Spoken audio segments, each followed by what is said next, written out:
Assalamualaikum warahmatullahi wabarakatuh. Ya, pada bagian ini kita akan mulai masuk ke bagian mesin, yaitu blok silinder. Di sini merupakan tempat komponen piston dan komponen yang lainnya. Silinder ini tempat piston bergerak turun naik, ya, mulai dari langkah isap, langkah kompresi, langkah usaha, dan langkah buang. Itu dilakukan dalam blok silinder ini. Yang pertama komponennya ada piston itu sendiri, dan ada batang pistonnya. Kemudian nanti di sini ada camshaft di dalam sini, ya, nggak kelihatan. Ada lagi valve lifter, dan di menjulang nanti ada push rod. Nih harus ada push rod di atas ini, push rod. Untuk pada bagian ini ada beberapa pemeriksaan dan pengukuran yang harus kita lakukan. Ya, yang pertama mengukur diameter silinder. Untuk mesin Toyota 5K ini standar diameter yaitu antara 80,50 mm sampai 80,53 mm. Nggak bener ini. Diukur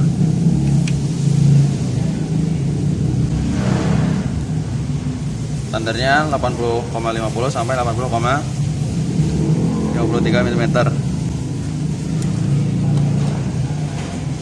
dan hasilnya yaitu 80,55 mm, ya. Itu artinya sudah, karena sering bergesekan, sudah longgar lebih dari 0,02 mm. Ya, setelah mengukur diameter silinder, ya, ini udah jelek ya pastinya, ya, karena melebihi batas, ya, terlalu lebar. Jika jarak antara piston dan silinder terlalu lebar, maka akan menimbulkan kebocoran kompresi, ya. Kompresi dari ruang bakar bisa turun ke oli, dan olinya bisa naik ke ruang bakar, dan akhirnya bakal ngebul asap warna putih. Dan jika itu terjadi, oli akan terus mengurang. Jadi kita akan melakukan pengukuran pada piston, ya. Untuk catatan, jangan melakukan pengukuran di bagian atas, karena ukuran bagian atas dan di tengah itu beda. Yang paling lebar tuh bagian tengahnya. Kita akan mengukur di bagian tengahnya. Standar diameter piston pada mesin Toyota ini, Toyota 5K, itu antara 80,45 mm sampai 80,48 mm. Seperti ini ukurannya, ya. Bisa dilihat dengan baik. Ya. Lalu kita baca, dan di sini tertulis 80,15 mm, ya. Karena sering bergesekan, akhirnya piston ini mengecil, ya. Bergesekan dengan silinder, piston ini akhirnya mengecil. Diameter silinder membesar, dan silinder itu sendiri dan piston itu sendiri makin mengecil karena sering bergesekan. Dan bila terlalu lama itu terjadi, maka kebocoran kompresi akan terjadi, di mana oli naik ke ruang bakar dan menyebabkan ngebul pada knalpot. Selanjutnya, setelah melakukan pengukuran diameter piston, selanjutnya kita akan melakukan pengukuran pada celah ring piston, ya. Perlu diketahui ada 3 jenis ring di sini. Pertama ring kompresi 1, ring kompresi 2, dan ring oli. Dan ring oli juga terbagi 2 jenis, yaitu tipe 3-piece dan tipe integral. Kalau yang di sini itu ada tipe 3-piece, 2 ring baja dan 1 ring spring, ya, per lagi. Kalau tipe integral, dia itu menjadi satu kesatuan, ya, seperti itu. Kita akan mencoba mengukur celah ring pada alurnya. Ring pertama, standar ring kompresi yang ke-1, yang paling atas, itu antara 0,03 sampai 0,07 mm. Kita akan mencoba menggunakan kita akan tes pada 0,05 mm. Ciri-ciri ring kompresi 1 yaitu biasanya warnanya lebih cerah, ya, dan tidak bersudut. Jadi ketika seperti ini tidak lancip. Cara mengukurnya seperti ini. Masukin ke dalam. Nah, gesek. Nah, ini berarti terlalu besar.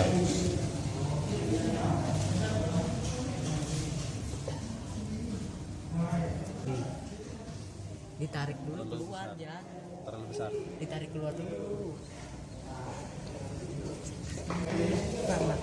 Cut. Ya. Gue udah lanjut.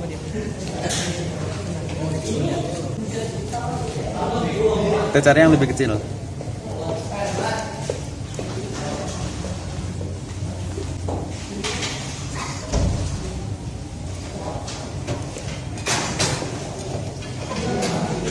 Pasat pemain dari datang. Hah? Enggak ada. Oh, ada jadwal. Wan, ya Wan.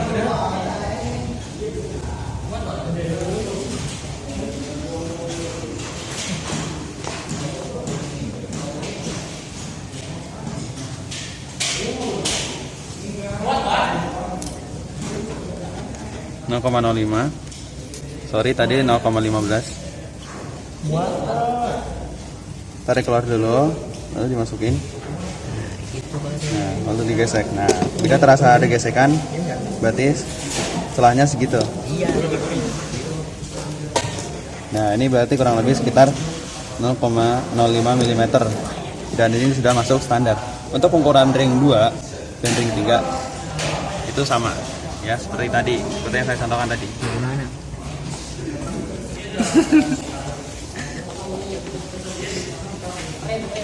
Tadi di 18. terhadap silinder. Setelah melakukan pengukuran celah ring pada alurnya, lalu kita akan mulai melakukan pengukuran celah ring terhadap silinder ketika berada dalam silinder. Sebelum itu kita harus polisi dulu silindernya dengan oli supaya licin untuk mencegah ringnya patah.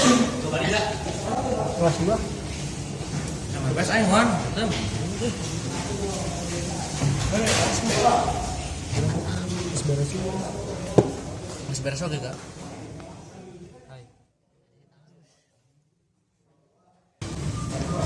Setelah diberi oli supaya licin, lalu kita masukkan ringnya ke dalam silinder. Seperti ini cara masukinnya. Hati-hati supaya ring tidak patah. Dorong perlahan dengan piston.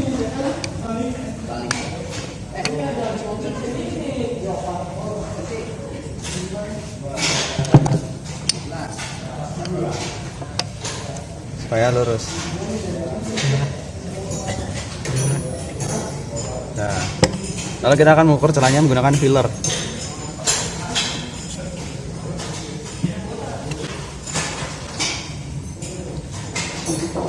Standar celah ring kompresi nomor 1 yaitu bergeser antara 0,23 sampai 0,52, dan untuk ring 2, ring kompresi 2 0,20 sampai 0,44, dan untuk ring oli 0,10 sampai 0,79.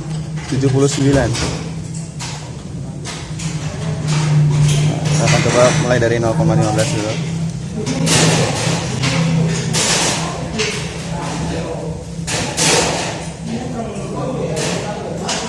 Ukurannya kurang lebih seperti ini. Jangan masukkan dari depan ya. Saya masukkan dari atas. Setelahnya masukin, lalu gesek. Nah, salah. Seperti ini salah. Kurang lebar. Dan coba 0,30.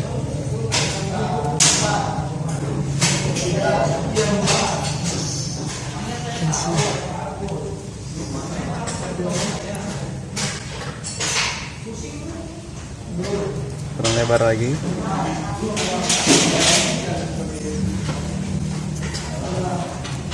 Silahkan coba 0,70.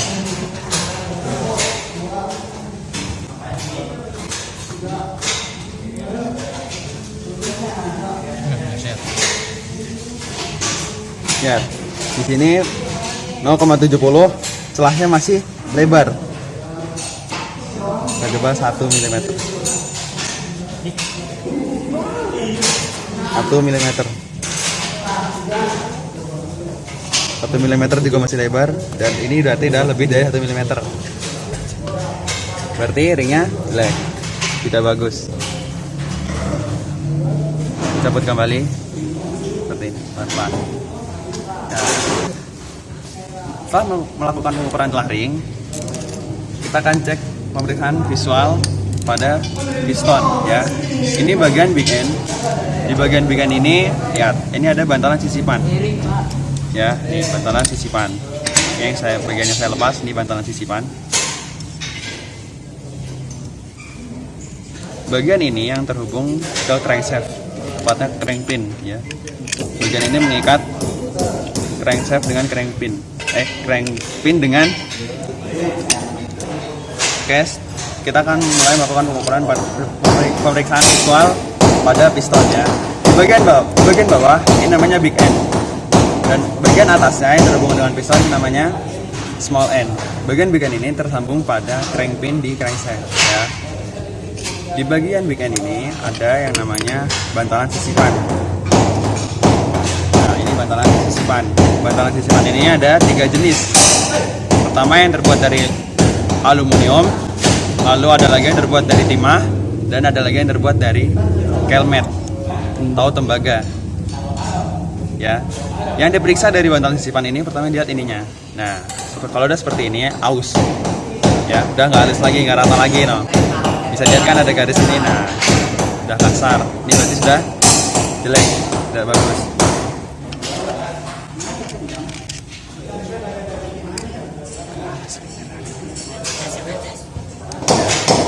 Lalu untuk melakukan pemeriksaan visual pada bagian small end, ini dilepas dulu ya.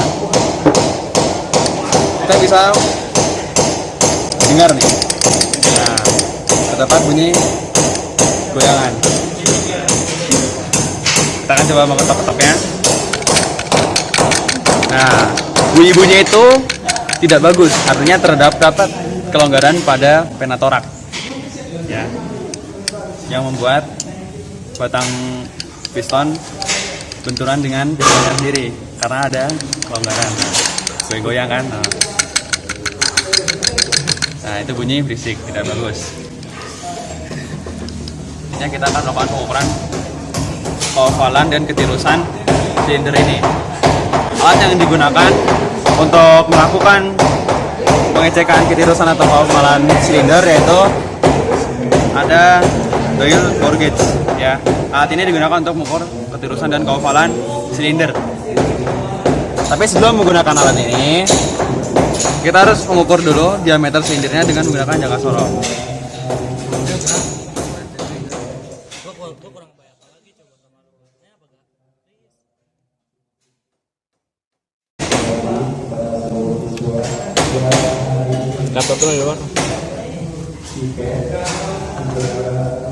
Ya, hasil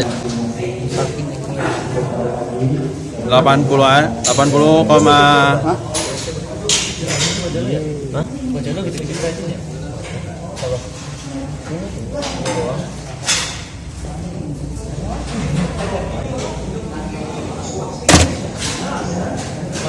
80, hasilnya 80,3 ya. Hasil yang kita ukur di sini menggunakan mikrometer stroke. Kita bulatkan 80,3 kalau dibulatkan jadi 80. Kita setel menggunakan mikrometer stroke. Sel ke angka 80. Nah, setelah itu dikuncikan.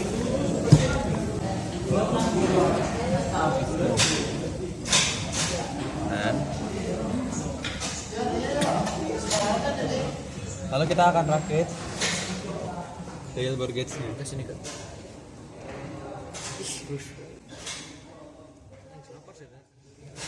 Tanggung jawab lu harus beli warteg, Kak. Tekan hingga angka ke 1.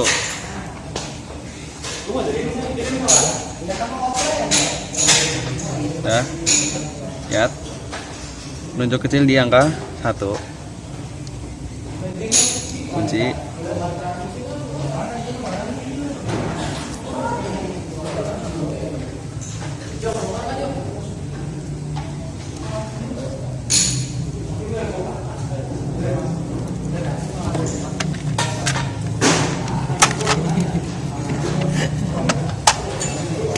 Terpasang bagian washer dan nutnya.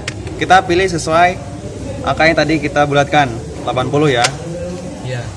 80 terpasang.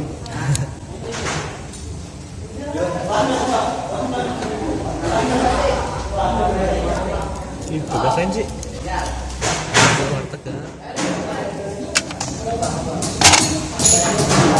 Kita kalibrasi lagi ke sini.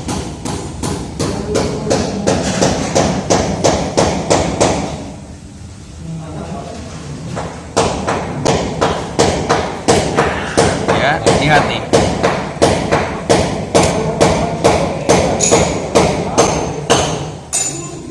Nah.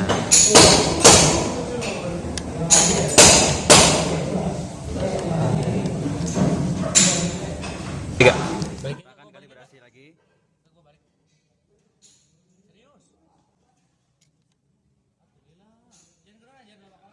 Untuk mendapatkan angka nolnya.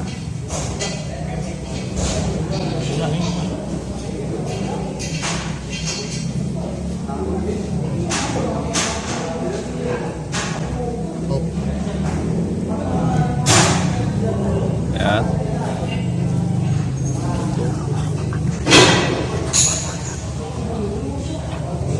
Nah, udah.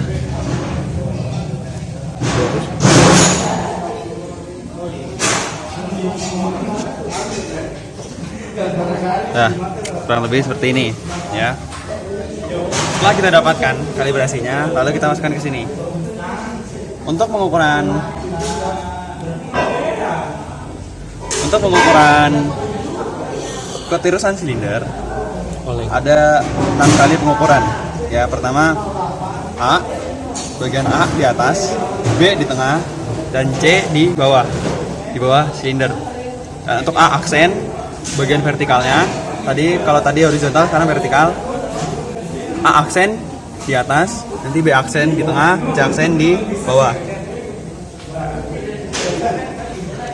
Pertama A dulu.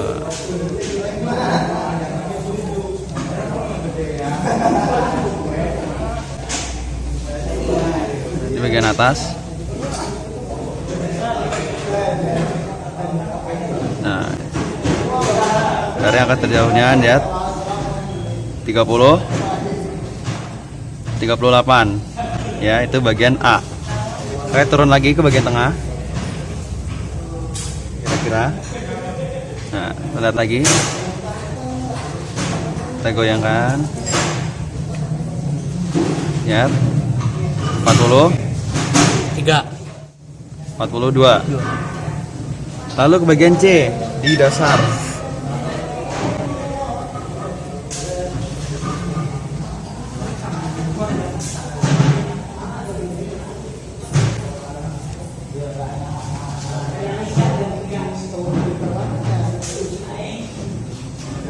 Empat puluh.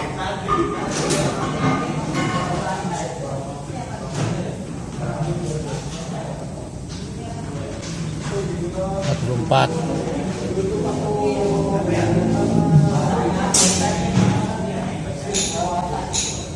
Salah kan? Naik, turun.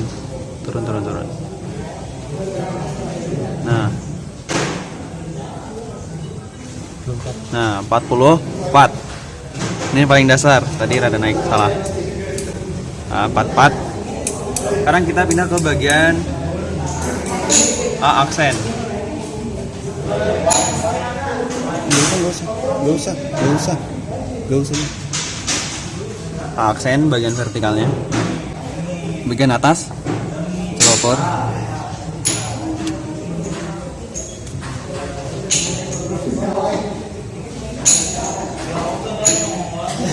Tiga puluh lima ya.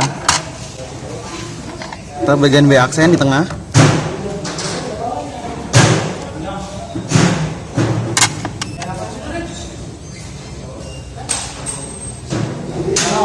40. Si aksen di dasar. 40. 42. Nah, seperti itu kurang lebih langkah cara menentukan cara mengukur menggunakan dial bore gauge. Nah, Lapar. sekian dari saya. Wassalamualaikum warahmatullahi wabarakatuh.